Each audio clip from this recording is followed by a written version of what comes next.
Hello students, good morning.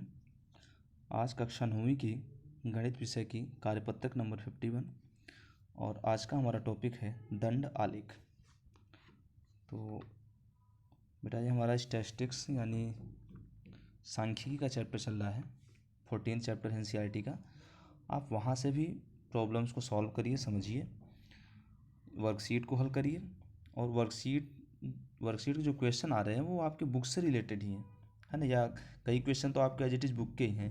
तो आप बेटा इसको भी करिए और बुक को भी करते जाइए इसको समझने के बाद। तो आइए शुरू करते हैं। अब आंकड़ों के संग्रह एवं प्रस्तुतिकरण की समझ, ये हमने पिछले वर्कशीट में इनसे रिलेटेड किया हुआ है। तो आइए देखते हैं। बच्चों, आप सारणियों से आंकड़ों के निरूपण के बारे में तो जानते ही हैं। आइए अब हम आंकड़ों के आलेखीय निरूपण के बारे में सिखाते हैं। ग्राफीय निरूपण है ना, अलग अलग मदों की तुलनाओं की आलेखों की सहायता से बहुत अच्छी तरह से दर्शाया जा सकता है। दंड आलेख आंकड़ों के आलेखीय निरूपण के विभिन्न तरीकों में से एक है। दंड आलेख आलेखों का एक चित्रीय निरूपण होता है जिसमें प्रायः एक अक्ष पर एक चर को प्रकट करने के लिए एक समान चौड़ाई के दंड खींचे जाते हैं। एक अक्ष जनरली एक्स अक्ष होता है, एक्स अक्ष पे समान चौड़ाई के दंड, है ना। इनके बीच में बराबर बराबर दूरियां छोड़ी जाती हैं। आप ध्यान रखना बेटा, जब हम दंड खींच रहे होते हैं तो उनके बीच की जो डिस्टेंस होती है वो इक्वल होनी चाहिए। चर के मान दूसरे अक्ष पर दिखाए जाते हैं। दंडों की ऊंचाइयां चरों के मानों पर निर्भर करती हैं। एक दंड आलेख को देखकर आंकड़ों से संबंधित प्रश्नों के उत्तर आसानी से दिए जा सकते हैं। आंकड़ों के एक दंड आलेख के रूप में निरूपित करने के विभिन्न चरण होते हैं। आइए इसे एक उदाहरण से समझते हैं। तो आइए एक एग्जाम्पल से हम इसको और क्लियर करते हैं। द फर्स्ट एग्जाम्पल, दी गई सारणी किसी परिवार के विभिन्न मदों में होने वाले मासिक व्यय को निरूपित करती है। इन आंकड़ों को एक दंड आलेख द्वारा प्रदर्शित कीजिए। अब देखो एक टेबल दिया गया बेटा, यहाँ पे मद है और यहाँ पे व्यय। तो मकान किराया में कितना खर्च हो रहा है, 3000 रुपये। भोजन में खर्च हो रहा है 3400 रुपये। शिक्षा में 800 रुपये। बिजली में 400 रुपये। परिवहन में 600 रुपये और डिफरेंट टाइप के खर्च हमारे हैं 1200 रुपये। ठीक है, ये हमारा एक टेबल दिया गया है। अब इसको हम आंकड़े को दंड आलेख के रूप में कैसे लिखेंगे, तो अब देखो स्टेप्स क्या है। सबसे पहले दो लंब रेखाएं खींचिए, एक ऊर्ध्वाधर और एक क्षैतिज, है ना, कुछ इस तरीके से। एक ऊर्ध्वाधर और एक क्षैतिज। ये क्षैतिज जो हमारी एक्स एक्सिस होती है, जो ऊर्ध्वाधर होती है उसको हम वाई एक्सिस कहते हैं। ये हम दो लंब रेखाएं खींच लेंगे। ठीक है बेटा, क्षैतिज रेखा के अनुदिश मद अंकित कीजिए और ऊर्ध्वाधर रेखा के अनुदिश संगत व्यय। क्षैतिज रेखा, इसके अनुदिश हम मद अंकित करेंगे। तो अब जैसा कि हमारा मद क्या क्या है, भोजन, शिक्षा, बिजली, तो हम यहाँ से जैसे हम यहाँ पे एक कॉलम को हमने मान लिया भोजन। ठीक है, जैसे हम मान लो भोजन को ए से डिनोट कर रहे हैं, शिक्षा को बी से और बिजली को सी से या डी से, ऐसे कुछ अगर हम कर रहे हैं तो पहले वाला कॉलम, वैसे हमें भोजन ही लिखना है बेटा। यहाँ थोड़ा जगह का स्पेस कम इसलिए से हम कर रहे हैं। यहाँ पे हमारा भोजन हो गया। अब एक कॉलम का गैप छोड़ करके नेक्स्ट कॉलम में हमारी शिक्षा हो जाएगी, अगला कॉलम में हमारा बिजली हो जाएगी। ठीक है, और समान दूरी के समान चौड़ाई के दंड बनाइए, है ना। ये जो दंड हमारे हैं, बिल्कुल ये जो दंड हम बनाएंगे, अच्छा, क्षैतिज रेखा के अनुदिश मद अंकित की, ऊर्ध्वाधर रेखा के अनुदिश संगत व्यय। समान दूरी पर समान ऊंचाई के दंड बनाए, ऊर्ध्वाधर रेखा के अनुदिश एक सुविधाजनक पैमाना लीजिए। ठीक, अब बेटा यहाँ पे जैसे हमारे ये 1 2 3 4 5 होते हैं, 1 2 3 4 5, तो क्या करेंगे हम ना कि एक जैसे यहाँ पे आप देखना 3000, 3400, 800, 400, 600, 1200, तो हम इसको तो डायरेक्टली रिप्रेजेंट नहीं कर सकते। तो इसको हम क्या करेंगे ना कि डिवाइड करके मतलब छोटी यूनिट बनाएंगे। आप ऐसे देखो यहाँ पे क्या किया इसने कि ऊर्ध्वाधर रेखा के अनुदिश एक सुविधाजनक पैमाना लीजिए। मान लीजिए एक इकाई लंबाई बराबर 200 रुपये, मतलब वाई एक्सिस पर जो हमारी एक यूनिट है वो 200 के बराबर है। तब इनको कन्वर्ट कर दो आप। ठीक, तो अब 3000 को 2 से डिवाइड कर दिया, यानी ये 15 इकाई हो गई। 3400 को 2 से डिवाइड कर दिया, 17 हो गई। 800 को 2 से कर दिया 4, 400 को सबको 2 से डिवाइड करवा दिए और ये आ गया। ठीक, अब इस दंड आलेख को हम ये बनाएंगे। अब देखना बेटा यहाँ पर ये आप समझिएगा, इसमें बहुत अच्छे तरीके से बनाया गया है।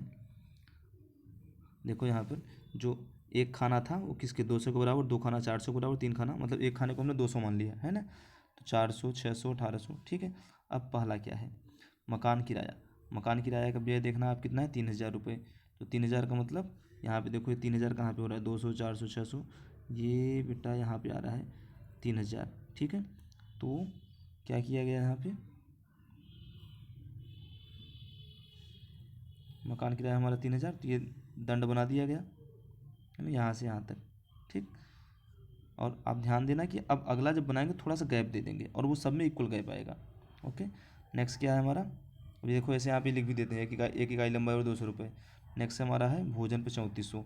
3400 अब देखो आप कहाँ पे है, जो 200 का लिए हो, 3400 यहाँ पे है। यानी नेक्स्ट जो हमारा बन रहा है ये यहाँ तक गया, ठीक है। ये देखो आपने इसके बराबरी मारा है 3400, ठीक। ये इसको मिला लेना है, बट ये वाला खींचना नहीं है। ओके, आपको केवल इधर से ये दंड बना देना है, ठीक है। ये 3400 हो गया। ऐसे ही अब नेक्स्ट में हमारा क्या है, नेक्स्ट है हमारा शिक्षा 800 रुपये। तो 800 रुपये के सामने लाइन खींच देंगे, ये दंड दंड को खींचे कहाँ तक, 800, 800 तक, ठीक है। ऐसे ही बिजली, अब बिजली हमारी कितनी है 400, परिवहन 600। देखो बिजली 400 है तो 400 के सामने दंड खींच दिया, और परिवहन हमारा 600 है तो 600 के सामने खींच दिया, है ना। विविध 1200 और बाकी जो खर्च 1200 है दिए, ठीक है। अब देखो इस दंड का यूज क्या है, हम बड़े आसानी से बता सकते हैं। सबसे ज़्यादा खर्च कहाँ हुआ, सबसे ज़्यादा लंबी जो लाइन है कौन सी, भोजन की, सबसे ज़्यादा, ठीक। सबसे कम खर्च कहाँ हुआ, बिजली पर खर्च हुआ, ठीक है। तो आसानी से हम बता सकते हैं भोजन में सबसे अधिक, बिजली पर सबसे कम व्यय किया जाता है, ठीक है बेटा। तो आप इसको समझ गए होंगे, और आइए अब खुद प्रयास करते हैं। एक राज्य के विधानसभा के चुनाव में विभिन्न राजनीतिक पार्टियों द्वारा जीती गई सीटों के परिणाम निम्नवत हैं, ठीक। राजनीतिक party A B C D E F और जीती गई सीटें 75, 55। मतदान के परिणाम को निरूपित करने वाला एक दंड आलेख खींचिए और कक्षा में चर्चा कीजिए कि आप इस आलेख से कौन कौन से निष्कर्ष निकाल सकते हैं। तो बेटा लोग इसको आप एक्चुअली ग्राफ पेपर पे करेंगे अगर तो बहुत अच्छा रहेगा। आप अपने ग्राफ पेपर पे इसको सॉल्व करके कॉपी में पेस्ट कर दीजिएगा, ठीक। और उसके बाद फिर फ़ोटो खींच करके ग्रुप में डालिएगा। तो अब देखो क्या करेंगे हम यहाँ पे, जैसे शुरू में उसने बताया था एक एक्स एक्सिस और एक वाई एक्सिस। अब ग्राफ पे आप देखोगे तो कॉलम्स जो बने होते हैं ऐसे, है ना। और इनके बीच में ना 10 10 छोटे छोटे कॉलम्स बने होते हैं, 3 4 5, और इनके बीच में ऐसे करके 10 10 कॉलम्स बने होते हैं। ओके, तो एक्स एक्सिस पर हम राजनीतिक पार्टियों को लिखेंगे। मान लो ये हमारा ए हो गया, थोड़ा सा गैप दे करके इसको हमने बी मान लिया, और ये अगला वाला हमारा सी हो गया, ठीक। और ए कितना है 75 सीट, तो ए का हम 75 तक यहाँ पे देखना। हम इसको 10 10 का अगर ले लें, ये जो 10 छोटे छोटे कॉलम होते हैं 10 20 30 40 50। अभी हमारा कॉलम थोड़ा छोटा पड़ रहा है बेटा, इसको हम अगर हम ऐसे सॉल्व करें,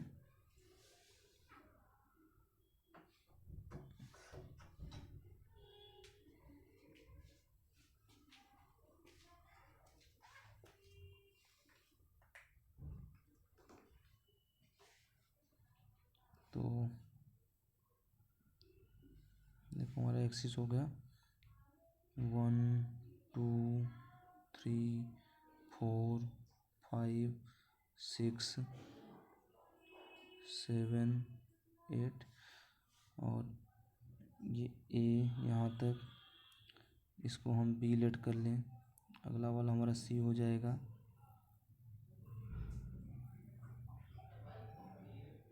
है ना। अब देखो ए कितना है 75, तो ये इसको हम ले जाएँ कहाँ तक, 10 10 लिए हुए हैं ना, तो 7 और 8 के बीच में ये बिल्कुल ऐसे बन जाएगा हमारा 75, ठीक। आप ग्राफ पेपर करें बहुत अच्छे से बनेगा। बी कितना है 55, 55 कहाँ है 5 और 6 के बीच में, यहाँ इसकी सिधाई में हमारा आना चाहिए। तो ये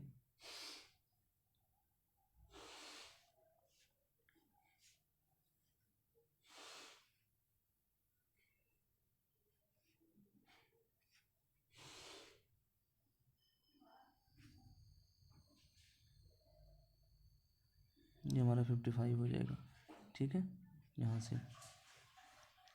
और नेक्स्ट हमारा है 37C।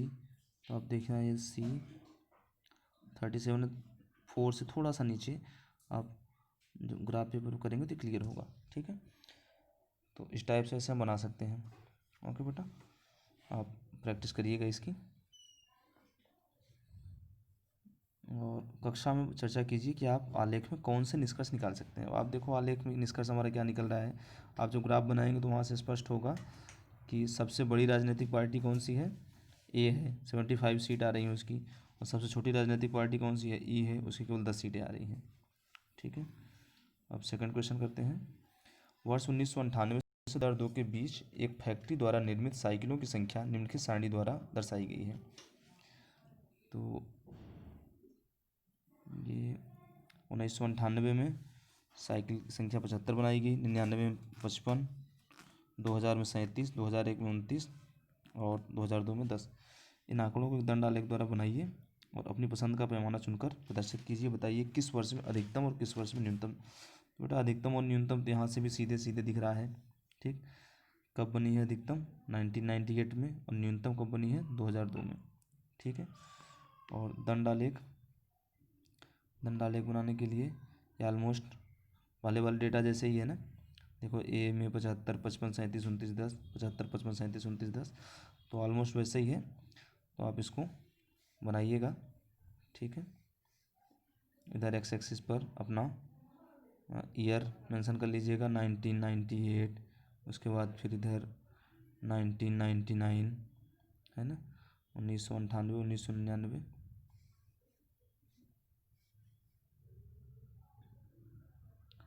1998, इधर 1999 और ये फिर 2000, उसके बाद फिर 2001 और 2002। ठीक है, अब यहाँ पर ये बना दीजिएगा।